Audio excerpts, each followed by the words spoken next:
Assalamualaikum warahmatullahi wabarakatuh. Perkenalkan, nama saya Ganggar Masyari dengan nomor NPM 22 10.080. Di sini saya akan menjelaskan tentang konvensi genosida. Baik, di sini ada sejarah pembentukan konvensi genosida.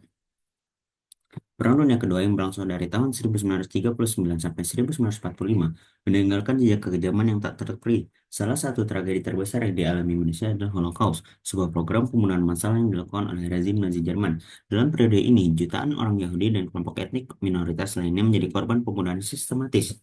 Istilahnya yaitu Holocaust sendiri tidak digunakan pada saat itu.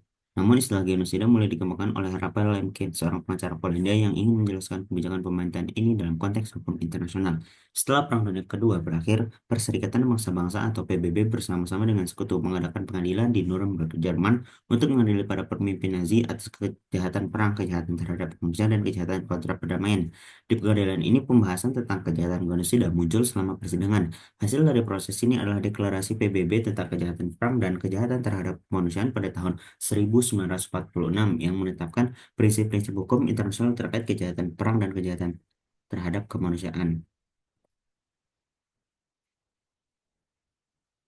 Baik, selanjutnya, pada tahun 1946, Komisi Persiapan PBB untuk Komisi Hukum Internasional menunjukkan genosida sebagai salah satu kejahatan hukum internasional dalam rencananya. Hal ini menunjukkan adanya kesadaran global akan pentingnya mengidentifikasi dan menghukum kejahatan seperti genosida. Pada tahun 1947, usulan yang untuk penyusunan konvensi yang mencakup genosida diajukan di Majelis Umum PBB dan pada tahun 1948 perbincangan tentang konvensi ini menjadi fokus utama. Pada tanggal 9 Desember 1948, konvensi tentang pencegahan dan penghukuman kejahatan genosida diadopsi oleh Majelis Hukum Umum PBB sebagai resolusi Majelis Umum 260. Konvensi ini mulai berlaku pada 12 Januari 1951 setelah mendapat jumlah ratifikasi yang diperlakukan. Konvensi ini menetapkan genosida sebagai kejahatan internasional dan mewajibkan negara-negara untuk mencegah serta menghukum tindakan genosida baik dalam keadaan perang maupun damai.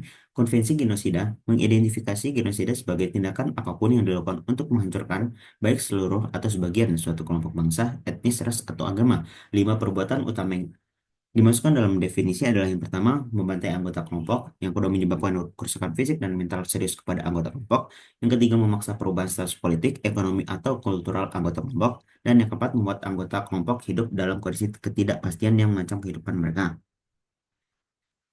Selanjutnya, negara-negara pihak penandatangan dan ratifikasi Konvensi tentang Pencegahan dan Penghukuman Kejahatan Genosida yang diadopsi oleh Majelis Umum PBB pada 9 Desember 1948 memiliki sejarah panjang dalam hal pendatanganan dan ratifikasi oleh berbagai negara.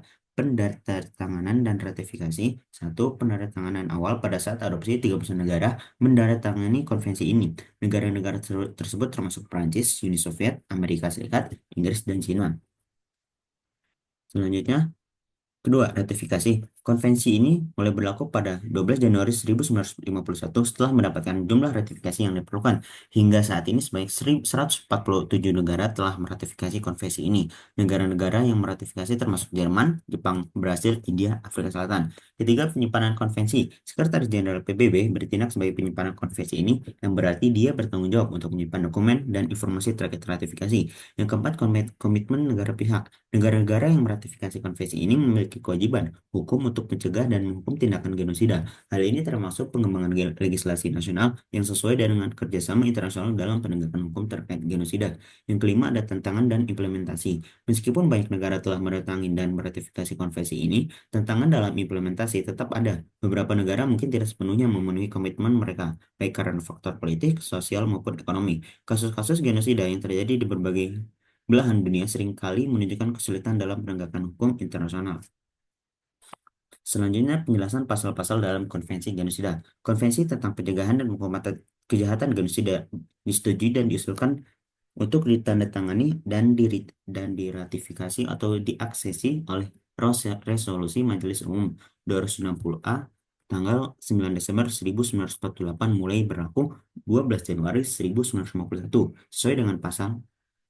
Para pihak menimbangkan pernyataan yang dibuat oleh Majelis Umum Perserikatan Bangsa-Bangsa dalam resolusinya tanggal 11 Desember 1946 bahwa genosida adalah kejahatan menurut hukum internasional, bertentangan dengan semangat dan tujuan Perserikatan Bangsa-Bangsa dan dikutuk oleh dunia yang beradab. mengakui bahwa dalam seluruh periode sejarah, genosida telah menimbulkan kerugian besar terhadap umat manusia dan meyakini bahwa untuk membebaskan umat manusia dari bencana yang menjijikan ini diperlukan kerjasama internasional. Dengan ini menyetujui sebagaimana yang selanjutnya ditentukan.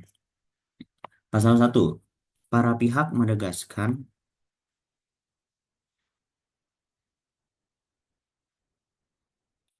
Pasal 1, para pihak menegaskan bahwa genosida baik dilakukan di masa damai atau di masa perang merupakan kejahatan berdasarkan hukum internasional yang harus dicegah dan dihukum. Pasal 2, dalam konvensi ini, genosida berarti setiap tindakan berikut yang dilakukan dimaksud untuk menghancurkan secara keseluruhan atau sebagian atau kelompok bangsa, etnis, ras, atau agama, seperti membunuh anggota kelompok, menyebabkan kerugian fisik atau mental yang serius terhadap anggota kelompok, dengan saja menimbulkan kondisi kehidupan kelompok yang diperkirakan akan mengakibatkan kehancuran fisik seluruhnya atau sebagian. Menerapkan tindakan yang dimaksud untuk mencegah kelahiran di dalam kelompok, memindahkan secara paksa anak satu kelompok ke kelompok lain. Kemudian pasal yang ketiga ada perbuatan berikut dapat dihukum: A. Genosida; B. Konspirasi untuk melakukan genosida; C. Hasutan langsung dan publik untuk melakukan genosida; upaya melakukan genosida; dan E. Keterlibatan dalam genosida. Pasal keempat, orang yang melakukan genosida atau tindakan lain yang disebut dalam pasal 3 akan dihukum, baik mereka adalah penguasa yang bertanggung jawab secara konstitusional, pejabat publik, atau individu swasta. Pasal yang kelima, para pihak berjanji untuk memperlakukan sesuai dengan konstitusi masing-masing peraturan perundang-undangan yang diberlakukan untuk memperlakukan ketentuan konvensi ini, dan khususnya untuk memberikan hukuman yang efektif bagi orang-orang yang bersalah melakukan genosida atau tindakan lain. Pasal ke-7, orang-orang yang dituduh melakukan genosida atau perbuatan lain yang disebutkan dalam pasal 3 harus diadili oleh suatu pengadilan yang berwenang dari negara wilayah di mana tindakan tersebut dilakukan.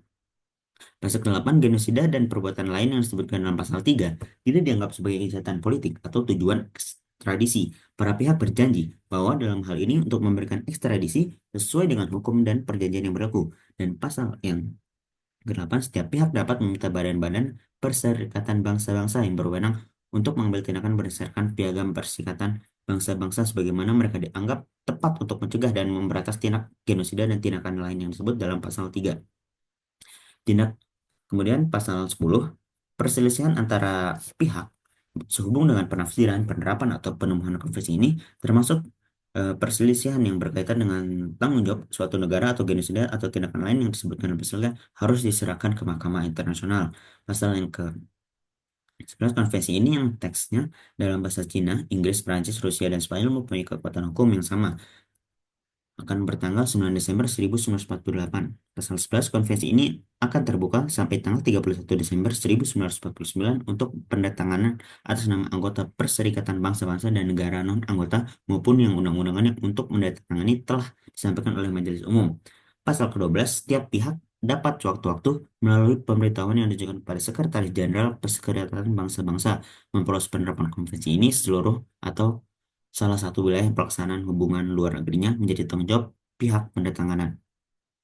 Pasal ke-13, pada hari ketika 20 instrumen ratifikasi atau eksasi pertama telah disimpan, Sekretaris Jenderal akan menyusun suatu proses verbal dan mengirimkan persalinannya kepada setiap anggota Perserikatan Bangsa-Bangsa dan kepada setiap negara non-anggota sebagaimana dimaksud dalam pasal 9. Konvensi ini mulai berlaku pada hari ke-90 setelah tanggal penyimpanan instrumen ratifikasi atau aksesi yang ke-20.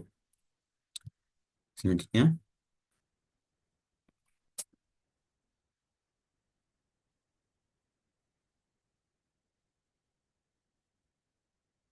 konvensi ini akan tetap berlaku untuk jangka waktu 10 tahun sejak tanggal mulai berlakunya perjanjian ini. Selanjutnya akan tetap berlaku juga jangka waktu 5 tahun berturut bagi para pihak yang belum membatalkan sekurang-kurangnya 6 bulan sebelum berakhirnya jangka waktu yang berlaku. Selanjutnya, jika akibat dari pembatalan tersebut jumlah pihak pada konvensi ini menjadi kurang dari 16, maka konvensi tersebut tidak akan berlaku sejak tanggal pembatalan terakhir mulai berlaku. Selanjutnya, permintaan revisi konvensi ini dapat diajukan kapan saja oleh pihak melalui pemberitahuan tertulis yang ditunjukkan kepada Sekretaris Jenderal. Selanjutnya, Sekretaris Jenderal Perserikatan Bangsa-Bangsa akan memerintahkan semua anggota Perserikatan Bangsa-Bangsa dan negara-negara non-anggota sebagai dimaksud dalam pasal 9 mengenai hal-hal berikut: tanda tangan, pemberitahuan yang terima sesuai dengan pasal 11, tanda tanggal berlakunya konvensi ini sesuai dengan pasal 13, pendidikan diri yang diterima dengan sesuai pasal 15, penjabatan konvensi sesuai dengan pasal 16, pemberitahuan yang diterima sesuai dengan pasal 20. Konvensi asli ini akan disimpan dalam arsip Perserikatan Bangsa-Bangsa.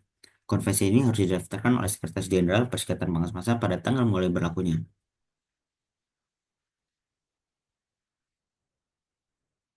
Selanjutnya, ada analis terkait situasi global dan konvensi genosida. Situasi global saat ini ditandai oleh ketegangan politik yang meningkat dengan konflik bersenjata yang berkepanjangan dan pelanggaran hak asasi manusia yang meluas. Salah satu isu paling mendesak adalah genosida yang terjadi di Gaza, di mana tindakan militer Israel terhadap warga Palestina telah menuai kritik internasional dan dianggap sebagai pelanggaran terhadap Konvensi tentang Pencegahan dan Penghukuman Kejahatan Genosida.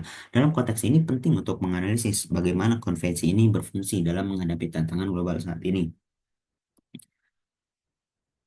Selanjutnya, salah satu tantangan utama dalam penegakan konvensi genosida adalah adanya standar ganda dalam kebijakan luar negeri. Negara-negara besar, misalnya Amerika Serikat, seringkali dianggap mendukung Israel tanpa memberikan perhatian yang cukup terhadap pelanggaran hak asasi manusia yang terjadi di Palestina. Hal ini menciptakan kesan bahwa konvensi tidak diterapkan secara konsisten, tergantung kepada kepentingan politik dan ekonomi negara tersebut.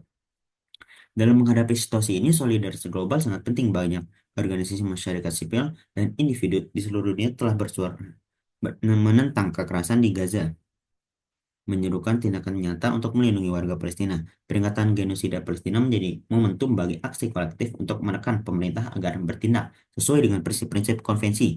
Media juga memiliki peran penting dalam menyebarkan informasi tentang situasi di Palestina sehingga meningkatkan kesadaran global.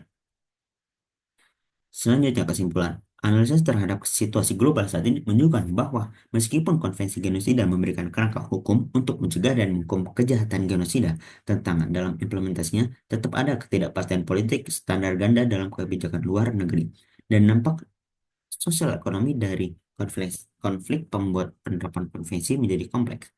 Oleh karena itu, diperlukan upaya kolektif dari masyarakat internasional untuk memastikan bahwa prinsip-prinsip konvensi dihormati dan dilaksanakan demi perlindungan hak asasi manusia secara universal. Dan yang sekian dan terima kasih. Assalamualaikum warahmatullahi wabarakatuh.